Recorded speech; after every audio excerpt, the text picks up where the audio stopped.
Son las 9:35. Bueno, ya habíamos hecho la introducción. Este libro, Chuquicamata, 1970-1973, la nacionalización del cobre.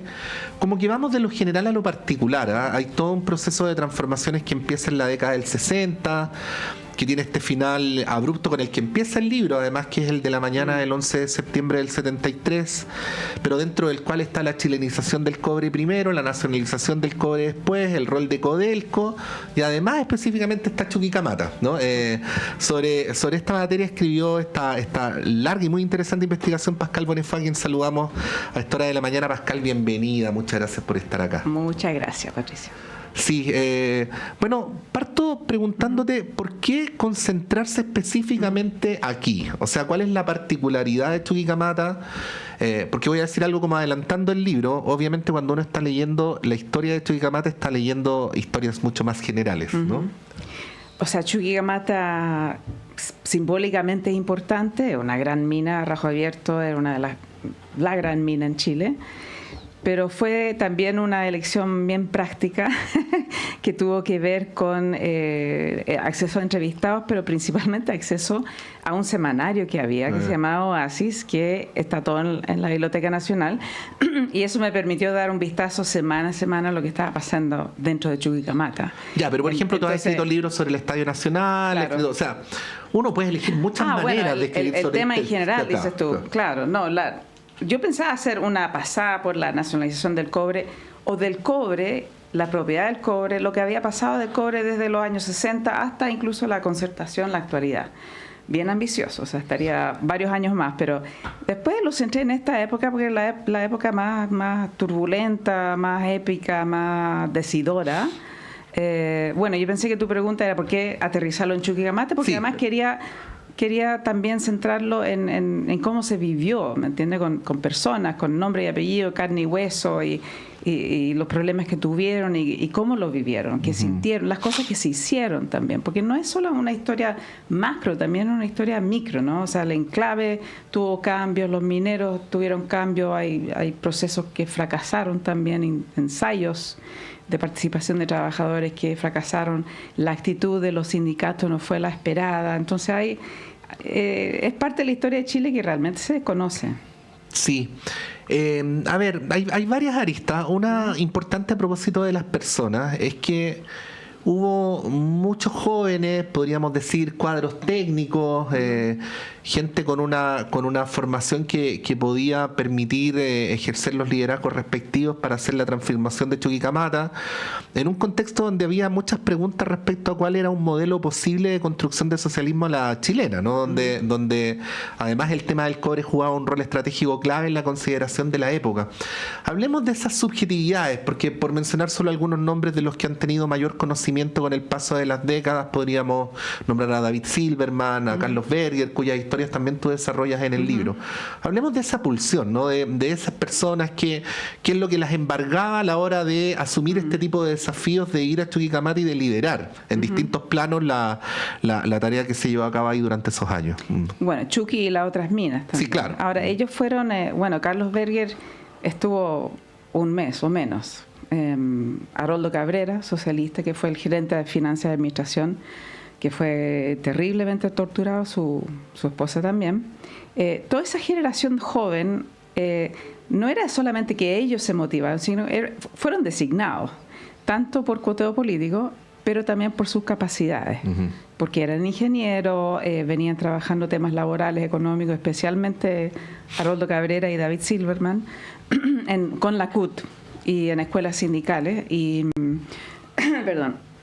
Entonces fueron designados ellos y los otros que también se hicieron cargo de los directorios de los consejos de administración de las nuevas minas nacionalizadas, que eran 5, no eran solamente las 3 grandes, pero eran designaciones políticas también, ¿no? Que tenían que además tener ese equilibrio entre los distintos partidos de la Unidad Popular, como todo se hacía en esa época. Pero también les movía una misión, en el fondo. Nadie fue ahí a enriquecerse personalmente, ni con ambiciones individuales, personales. O sea, esto era la épica de tomar control del principal recurso natural del país, poder tener acceso a recursos para financiar un programa revolucionario, ¿no? Un programa socialista que en el fondo iba a asegurar el desarrollo social y económico del país y elevar las condiciones de vida de los chilenos. Ese era el marco general, ¿me entiendes? Y era una misión, no sé si decirlo, altruista, pero no era personal, no era de ambición personal. Evidentemente. Sí, entonces eso chocó también con un poco la cultura minera a la que se encontraron, que muchos mineros estaban ahí. O sea, no es que estaban ahí, sino que muchas veces les interesaba más su bienestar personal y su salario, y principalmente más que salario, sus bonos. Sí. Por sobre esa yo general. Precisamente te quería llevar ahí, Pascal, porque era una época donde había vamos a decirlo así, un alto nivel de optimismo histórico, ¿no? Y existía esta percepción de que esta transformación, por cierto, no se podía hacer solo de manera cupular, sino que había que hacerla con los trabajadores. Y ahí el libro va describiendo todos los procesos de las conversaciones, de las reuniones, de los procesos de concientización, donde había esta idea, ¿no? de que bueno, los trabajadores iban a tener que entender que este era el sueldo de Chile, que esto era mucho más allá que conseguir el sueldo personal a fin de mes, que era una tarea patriótica y así sucesivamente, pero no se entendió mucho. Pero no se entendió mucho, pero no solamente no se entendió en Chuquicamata, tampoco se entendió en el Teniente y en otros de los yacimientos importantes de la época.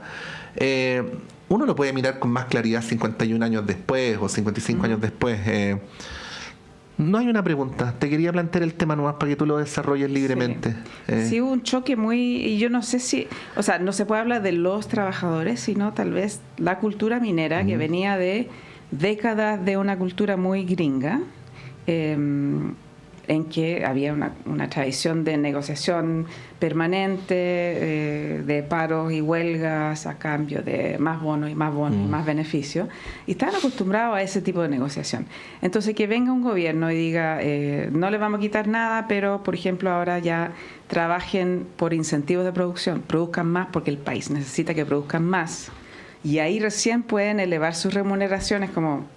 Sí, mejor hagamos sobre tiempo. No hagan huelga porque la huelga termina perjudicando al país en el proceso de transformaciones en el que se encuentra. Y además, como perjudica al país, perjudica a sus familias y les perjudica a ustedes, pero eso esa comprensión no iba más allá. Se intentó implementar también un modelo de participación de los trabajadores en la gestión, no solamente de las minas nacionalizadas, sino de todo el área social, estatal del gobierno durante la UP.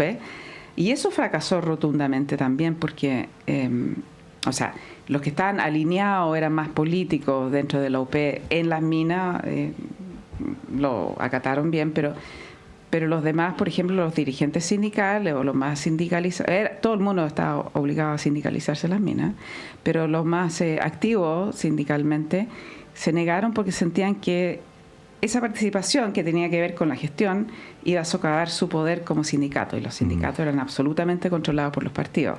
Entonces, cuando llega el gobierno o representante del gobierno y dice, elijan sus representantes para el Consejo de Administración, no son dirigentes sindicales, representantes de los trabajadores, sí. X, hay una estructura paralela a los sindicatos, y para los sindicatos era como, usted no pisen mi territorio, digamos, está en mi jurisdicción. Sí. Fue un choque muy grande con un modelo novedoso de administración, porque además no solamente trabajadores, sino también empleados y supervisores integrados a este Consejo de Administración, que era la plana ejecutiva más alta, pero también ese modelo de participación estaba a todo nivel, era como una suerte de centralismo democrático también, que partía de la base de los comités de producción en las secciones de trabajo hacia arriba, a una asamblea de trabajadores, etcétera, que en el fondo decidían sobre la gestión, no sobre salarios, ¿me entienden? No sobre condiciones laborales, que era más bien el área de los sindicatos. Pero hubo un choque muy grande, y los sindicatos o incluso dirigentes sindicales o trabajadores que incluso fueran militantes o simpatizantes de la UP actuaron más alineados con sus sindicatos que con el gobierno o con los partidos. O sea, más en pos de sus intereses como trabajadores o representando a los trabajadores que en apoyo de su propio gobierno. Estamos conversando con Pascal Bonnefoy a propósito de su libro Chuquicamata 1970-1973, la nacionalización del cobre, que aprovechamos de recomendar mucho, una parte súper importante de nuestra historia. Mira qué bonito, nos escriben varios auditores, uno que es un auditor que no es un auditor antiquísimo, yo desde mucho antes de ser director, que recuerdo que don Jorge de la Florida y siempre nos llama y nos alienta y nos comenta, dice que su padre trabajó en Chuqui precisamente entre el 70 y el 73. Dice, mira, nuestra casa era la C64 justo atrás de la lechería. Bueno, están estas cosas en la memoria colectiva. Pascal, estas contradicciones al interior de Chuquicamata, ¿cómo las veía en tu consideración Allende desde Santiago? Porque para Allende esto era fundamental. Y al mismo tiempo las dificultades que hubo a este respecto muchas veces llegaron directamente al gobierno y en ciertos días o semanas puntuales agudizaron la situación de crisis que tenía el país. Sí. O sea, no porque él estuviera en Santiago está alejado. No, por cierto. O sea, él tenía plena conciencia de lo que estaba pasando ahí, porque de hecho fue varias veces a Chuqui y fue muy duro con los mineros. O sea, él se paraba ante la asamblea de trabajadores y empleados y los retaba, pero bien retado. Y a la vez trataba de ser pedagógico respecto del rol que él esperaba que cumplieran en pos del desarrollo del país, que iba a ser el desarrollo de su familia, etcétera, y de sus propios hijos, ¿no? Pero eso fue, yo creo que tal vez fue un poco inesperado. Las personas que entrevisté que estuvieron más en temas de este modelo de participación o en la gestión o en el propio Codelco, creo que no le tomaron el peso al poder de los sindicatos mineros, no calibraron la oposición que iban a tener o respecto de la fortaleza, la dureza de esa cultura y tradición minera que no era fácil de mover y no movieron un ápice. Y no lo tomaron en consideración porque ellos pensaron, bueno, ellos van a estar contentos con que no le vayamos a eliminar ningún beneficio ni nada, cosa que no hicieron, ¿no?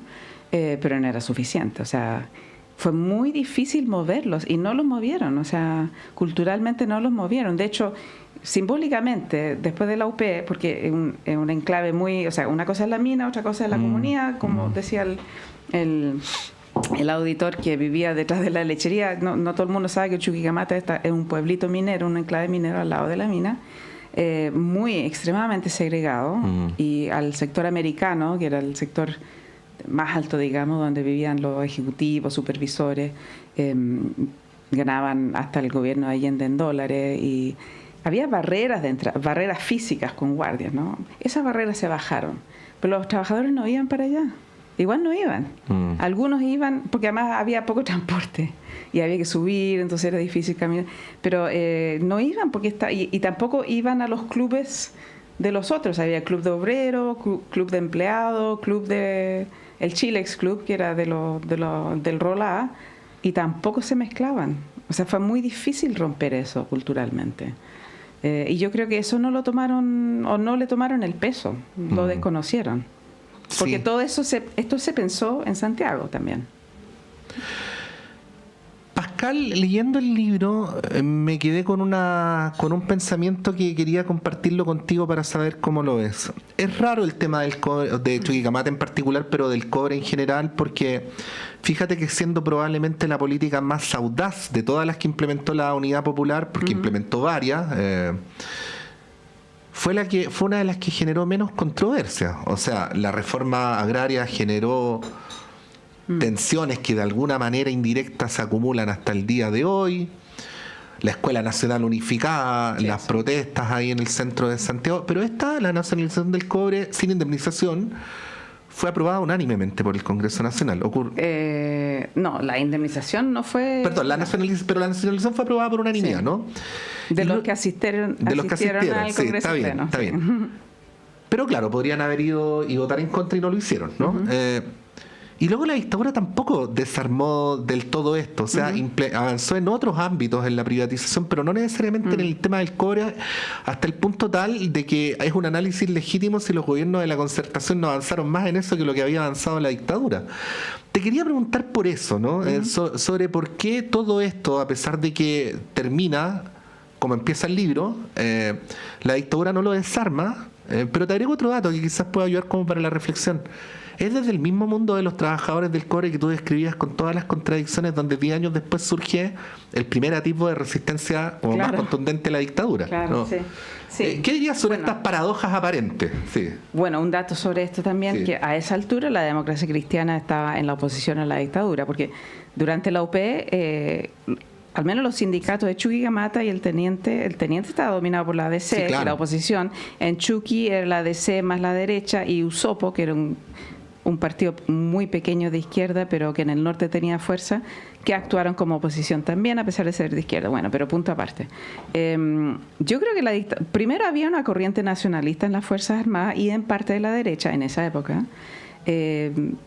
y no fue sino hasta el 75 aprox cuando los Chicago Boys realmente convencieron a la dictadura de implementar este sistema neoliberal a ultranza, pero no con el cobre, porque era el principal recurso natural del país, porque le daba gran acceso a fondos, que además, viste que la ley reservada del cobre antes les daba el 10% de las utilidades, lo convirtieron en 10% de las ventas, que era un margen gigantesco, o sea, una gran diferencia, que además ellos no rendían cuenta a nadie de cómo lo utilizaban, entonces era como la vaca lechera permanente sin rendir cuenta, o sea, cómo iban a deshacerse de eso. Pero también era un tema medio ideológico al principio de las Fuerzas Armadas que eran nacionales, había una corriente nacionalista también, entonces yo le atribuyo a eso. Eran territoriales además. Sí, claro, pero además también cómo deshacerse la principal fuente de financiamiento, que al igual que los otros gobiernos, como esto nos permite aplicar nuestras políticas, y a la dictadura también les permitió aplicar lo que quisieran, ¿no? Y comprarse todo el armamento y además desarrollar su propia industria bélica, siendo que había embargo de armas a partir también de mediados de los 70, especialmente de Estados Unidos, que casi le hizo pero al embargar la venta de armas de Estados Unidos a Chile durante la dictadura, permitió crear o desarrollar la industria de armamento local, digamos, nacional, y para eso necesitaban recursos. Pascal, finalizo con esto ya saliéndonos del libro. Esta entrevista coincide con que estamos literalmente a 2 semanas de un nuevo aniversario del golpe. El año pasado fue bien complejo, hubo hartas expresiones de autoorganización que fueron muy valiosas, pero al mismo tiempo harto negacionismo. ¿Cómo ves los 51 años? ¿Cómo ves que se vienen? ¿Cómo se vienen? No sé si va a haber tanta atención como el año pasado, porque es como el post, ¿no? Es como el bajón después de la fiesta, que no fue fiesta, pero es como después de la explosión, y con otras preocupaciones, ¿no? Lo que hay distinto ahora, hay un plan de búsqueda que no existía, que es importante. Yo no sé si la gran mayoría de la población sabe siquiera lo que es y qué es lo que hace, pero yo no sé si hay mucha conciencia, ni siquiera el año pasado, de lo que implica para las generaciones y el trauma intergeneracional de lo que implica la dictadura hoy en día, porque hay mucha gente que dice, bueno, ya hay historia, ¿hasta cuándo, no? Pero hay un trauma intergeneracional que replica sobre los hijos, hijas, nietos y nietas. Y eso no se ha tomado el peso. No solamente nietos, nietas de personas que fueron ejecutadas, desaparecidas o torturadas, sino también del exilio, de personas que, no sé, perdieron su empleo y nunca más pudieron emplearse y sumieron a su familia en la pobreza para siempre, digamos. Hubo muchas trayectorias rotas y quebradas, y eso no se le toma el peso. Y yo creo que además mucha gente no habla de eso por temor también a, no sé, que lo traten diferente, que no lo comprendan. Y eso sigue latente en la sociedad. Imagínate, además en esa época, 73, la población era, ¿cuánto? Como 11 millones de personas.